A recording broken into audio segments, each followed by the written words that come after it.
¿cuál sería el abordaje? Ya, doctora, le hago el tratamiento de conducto porque yo sé que de repente la pieza está necrosada, pero después del tratamiento de conducto, ¿qué haría?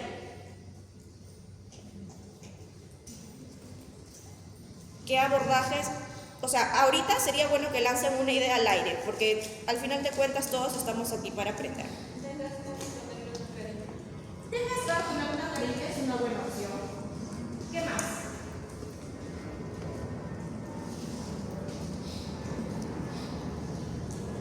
Un poco difícil, ¿no? ¿Qué abordaje dar? Entonces, la respuesta de su compañera es correcta, en realidad es una de las alternativas. Hacerle una carilla al paciente si es que la pieza no está destruida o si tiene una ligera destrucción. Entonces, ¿qué tipo de abordaje le hacemos a estas piezas? Una, después del tratamiento de conducto, sería adecuado para ese tipo de distromías hacer un blanqueamiento interno. Yo sé que no hemos explorado todavía el tema de blanqueamiento, pero para este tipo de piezas sería adecuado hacerles blanqueamiento interno. ¿Qué más? Podemos hacer restauraciones directas o indirectas. Directas como cuáles? Por ejemplo, carillas de resina. ¿Qué carillas, doctora? Las que ya vimos el semestre pasado, pero con una ligera diferencia, con un paso agregado, algo que no habíamos visto, que necesitaba una pieza sin distromía, ¿ok? Que también lo vamos a abordar ahora. ¿Qué otro tipo de abordajes tendríamos? También una restauración indirecta, ¿como cuál? Carillas cerámicas o de repente un poco más invasivas es que la pieza, además de estar distrómica, tenga cierto grado de destrucción y fragilidad. Y serían las coronas. Ahora, la primera técnica que vamos a ver es, ¿qué pasa si mi pieza, en primer caso, qué pasa si mi pieza solo está distrómica, pero está íntegra? ¿Qué es lo que yo podría hacer? ¿Qué es lo que está en mis manos poder ejecutar? Bien. Si en caso no utilizan blanqueamiento y solamente van a usar la carilla, esto sería lo que tendríamos que hacer. O si hicieron el blanqueamiento interno de la pieza, pero por alguna razón el color todavía permanece, de repente no es la misma intensidad original, pero por lo menos un poco, le bajamos un poco de nivel al color, ¿qué abordaje no queremos? Utilizaríamos este tipo de materiales que se llaman opacificadores. ¿Ok? Opacificadores. Entonces, esta técnica se llama el uso de opacificadores. Y vamos a ver cómo incorporarlos en todo ese protocolo que les di de cómo utilizar y cómo ejecutar carillas. Primero, ¿qué voy a hacer? Tengo que saber que para usar un opacificador, porque también lo pueden encontrar con el nombre de opaque, sí o sí ustedes van a necesitar hacer algún tipo de desgaste en la superficie, porque de otra manera no voy a poder enmascarar el color. Para yo poder usar un opacificador voy a necesitar por lo menos 0.3 de espesura de este opacificador, para que más o menos ustedes ya vayan sacando sus cuentas de qué tanto desgaste yo haría en ese diente. Sería el desgaste de la sumatoria de todos los materiales que voy a utilizar.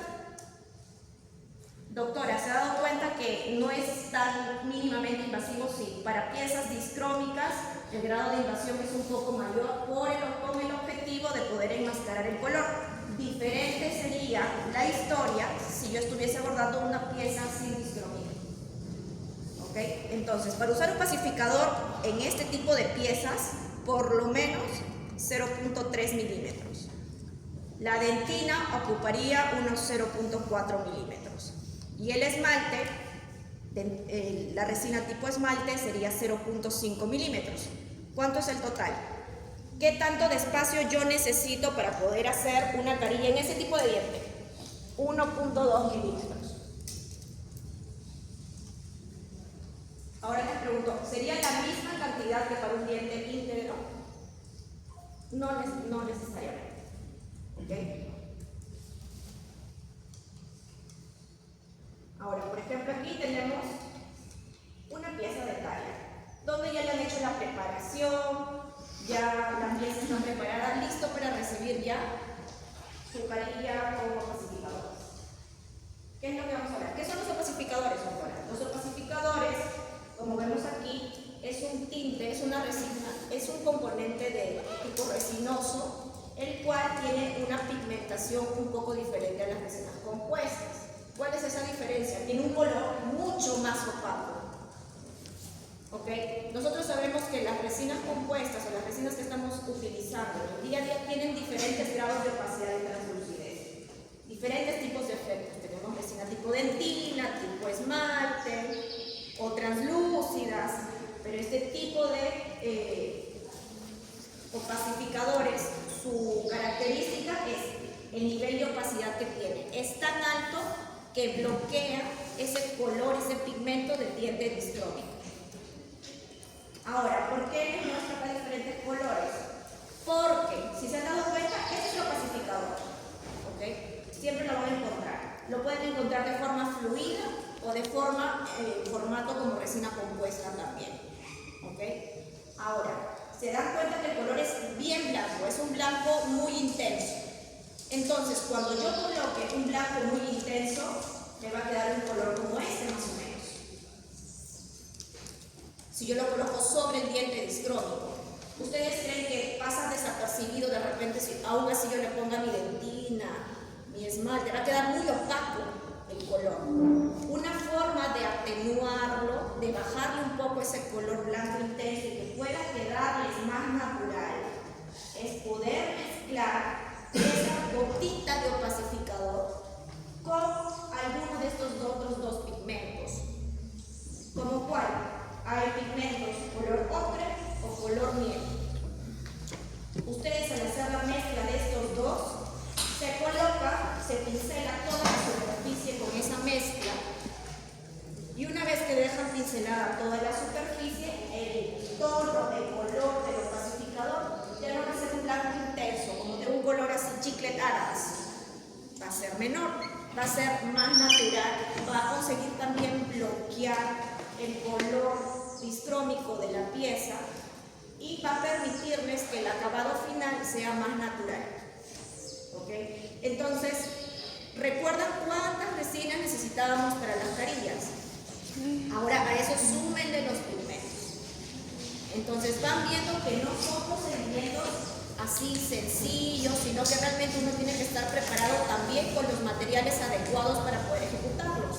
Si a la clínica les viene para hacer una carilla, ustedes no me pueden decir, doctora, voy a usar mi body A2 porque es el único que tengo. Tienen que estar conscientes que si van a hacer una carilla, tienen que tener todas las tonalidades que necesitan para ese caso. Los diferentes tipos de resinas para ese caso, porque cada caso es diferente, cada caso lo tenemos que tratar de forma distinta. ¿Okay? Entonces, una vez que tengo preparada esta mezcla del opacificador con el pigmento, de preferencia con este de color miel, ¿okay? Yo voy a pincelar toda la superficie. Y una vez que consigo bloquear ese color, yo fotopolimerizo. ¿Okay? Por ejemplo, con este tipo de opacificador solamente el blanco, quedan de esta forma, un color blanco muy intenso. ¿Okay? Por eso les digo que es mejor hacer esa mezcla. Ok, entonces, luego de eso, ¿qué me corresponde hacer? En caso la pieza estuviese destruida, ya sabemos que vamos a usar ¿qué? La concha palatina, ¿verdad? El primer incremento de dentina. Luego, ¿qué viene del incremento de dentina? Colocar, ¿qué colocábamos en el borde incisal? El halo incisal. ¿Con qué tipo de resina? Era una dentina bien blanca, ¿verdad? Una dentina blanca. Luego de eso colocábamos otro incremento, vean acá, de dentina, y segundo incremento de dentina. Luego de eso colocamos acá para darle algún efecto al diente, una resina tipo opalescente, y al final de todo esto ya polimerizado colocábamos nuestra capa de esmalte. ¿Qué pasa, doctora, si mi diente está íntegro y no necesito reconstruir concha palatina? Entonces eliminas la concha palatina y colocas solamente tu dentina, tu esmalte y nada más. Ahí finalizó. ¿Ok?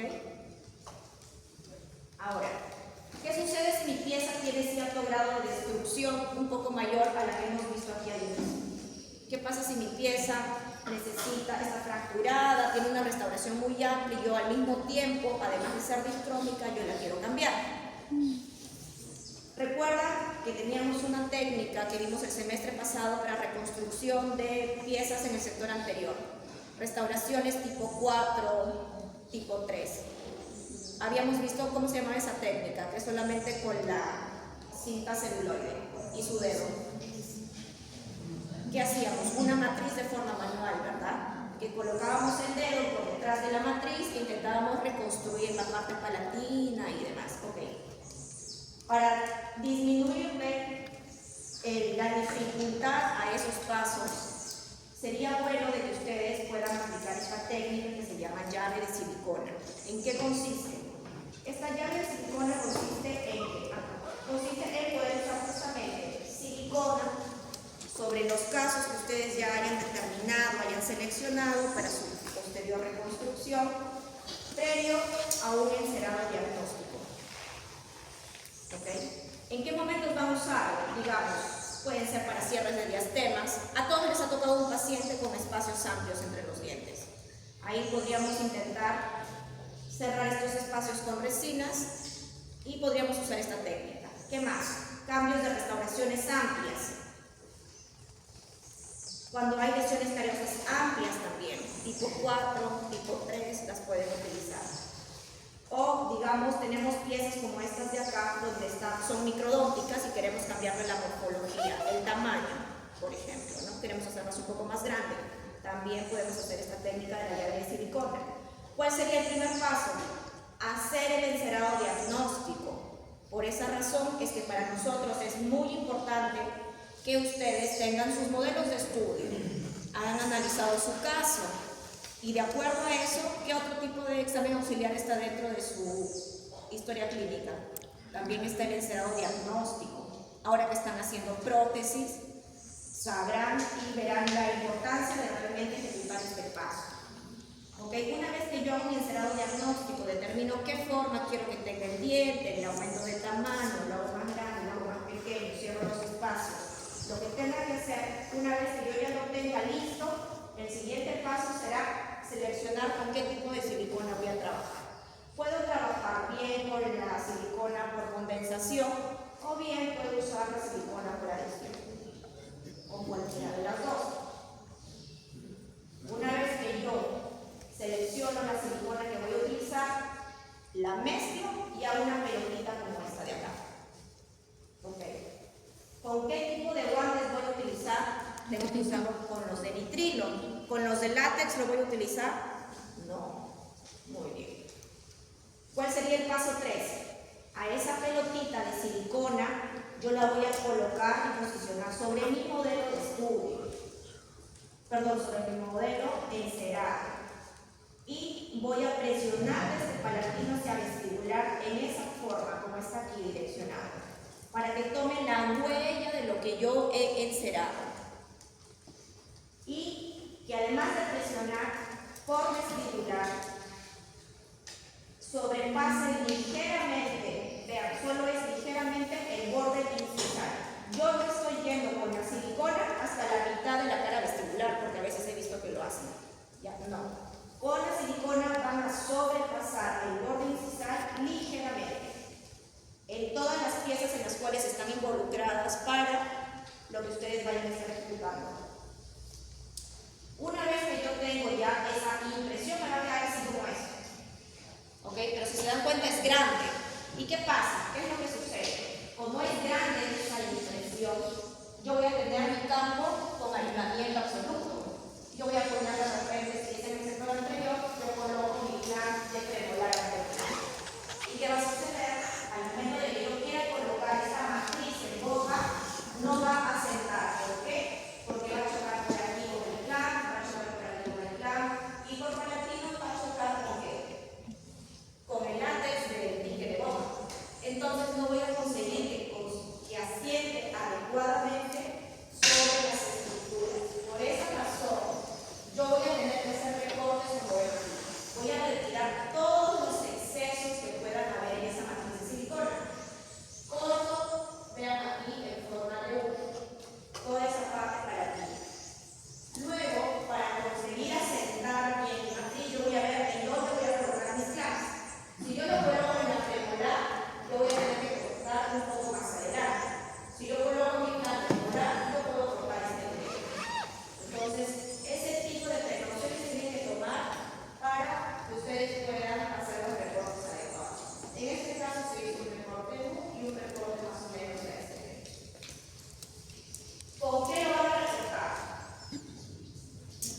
con una hoja de bisturí.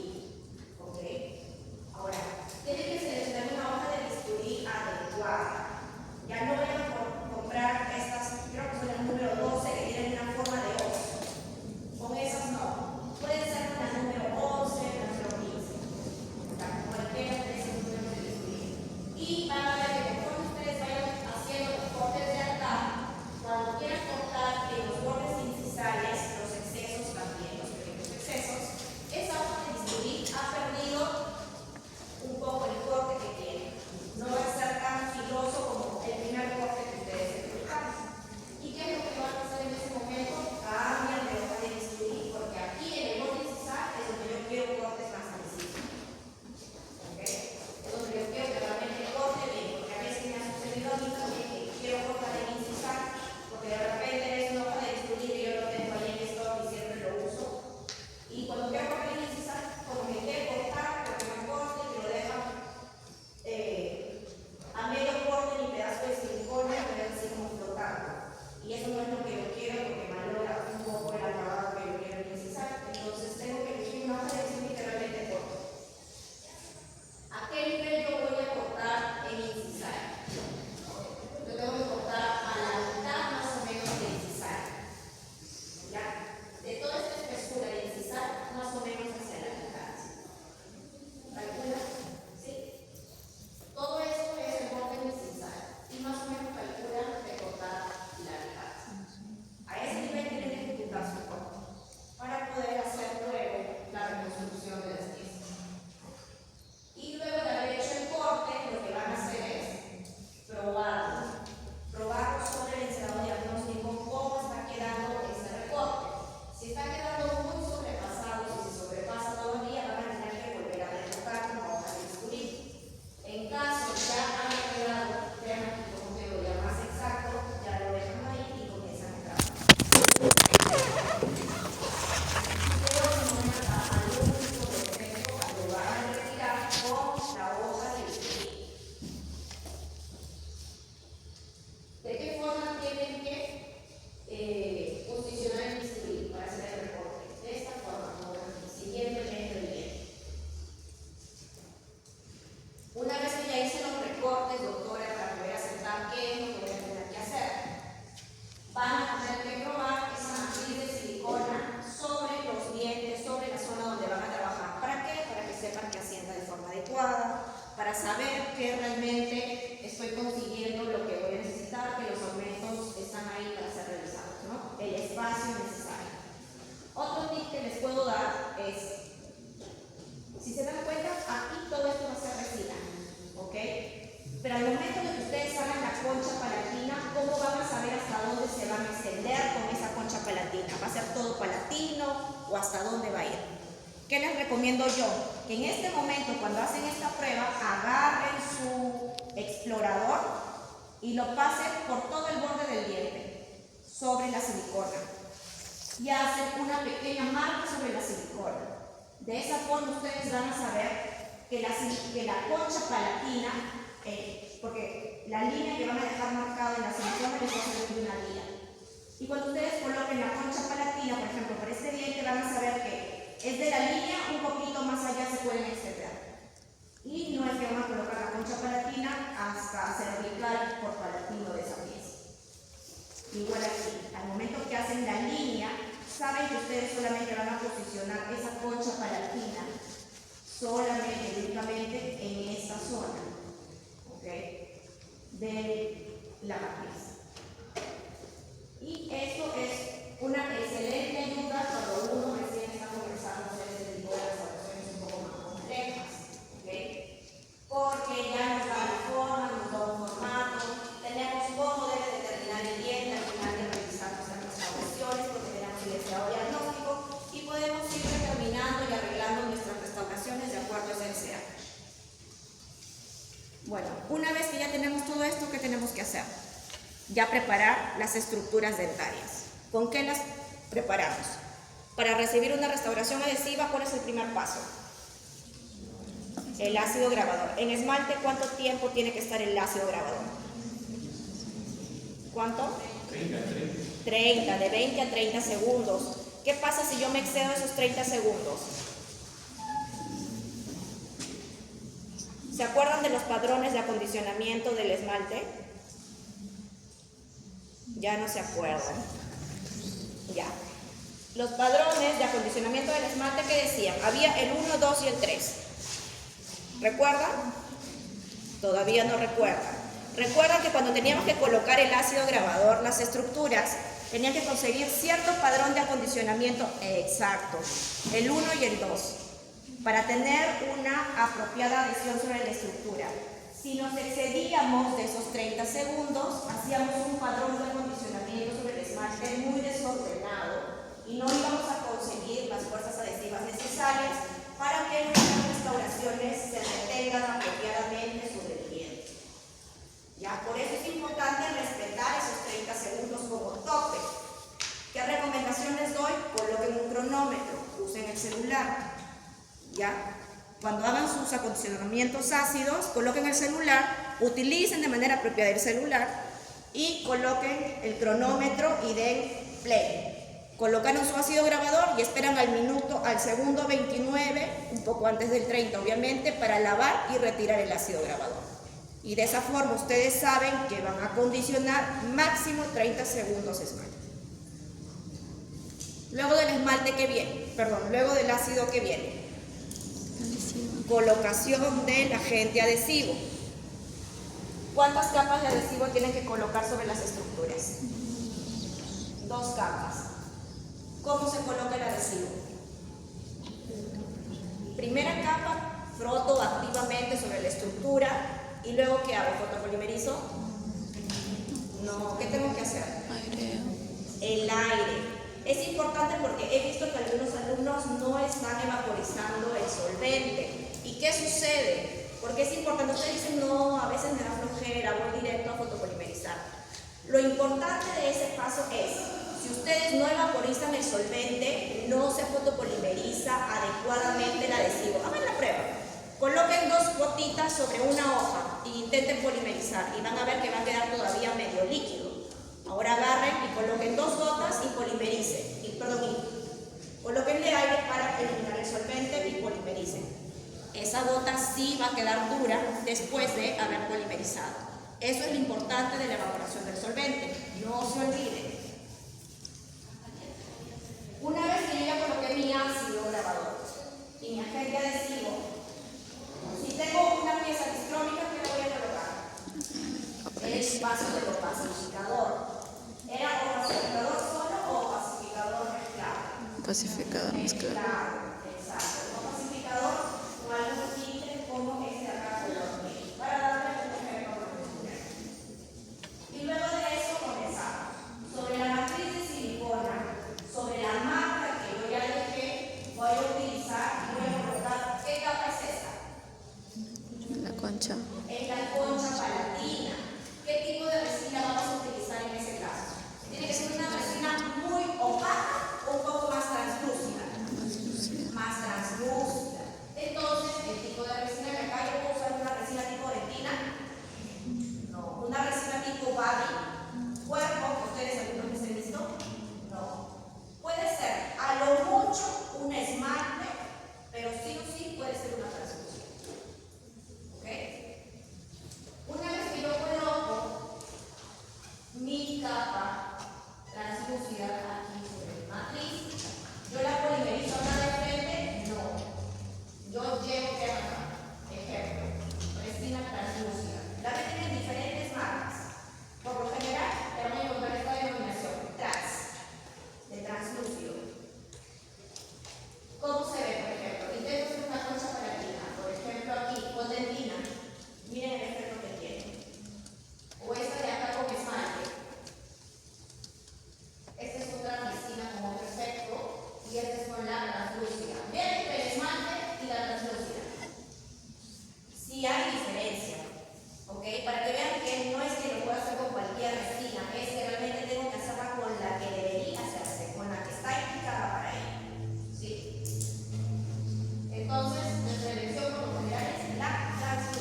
palatina y el diente. ¿Ok? Y luego de eso polimerizo, obviamente, porque no voy a dejar todas las resinas activas hasta la última capa.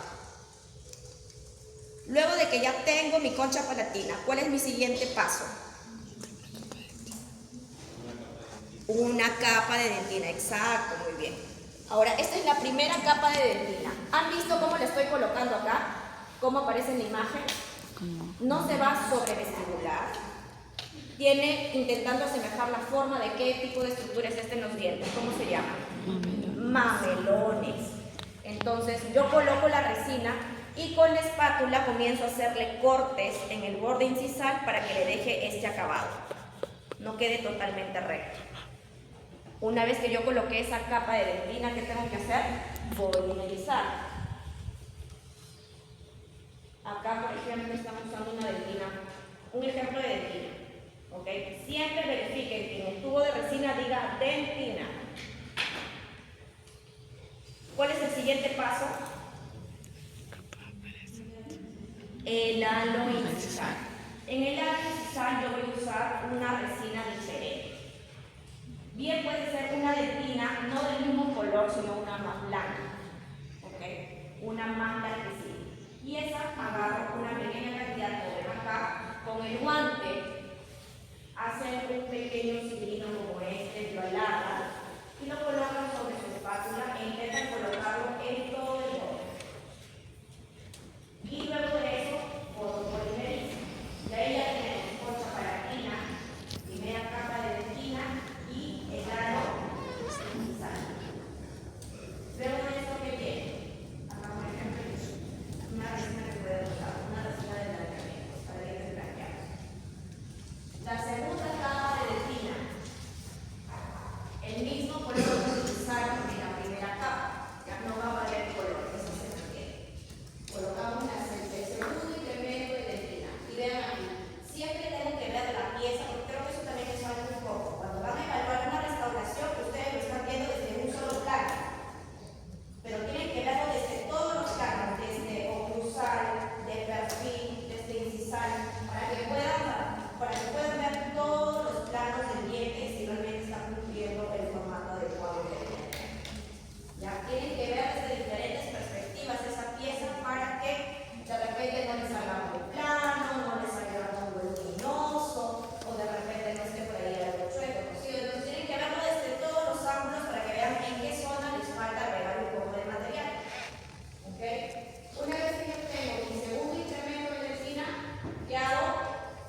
limpiado la superficie del diente, yo ya habiendo elegido mis colores, yo termino acá con el color esmalte seleccionado.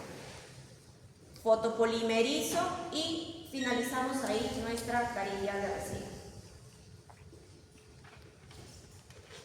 ¿Hasta ahí tienen alguna duda o consulta?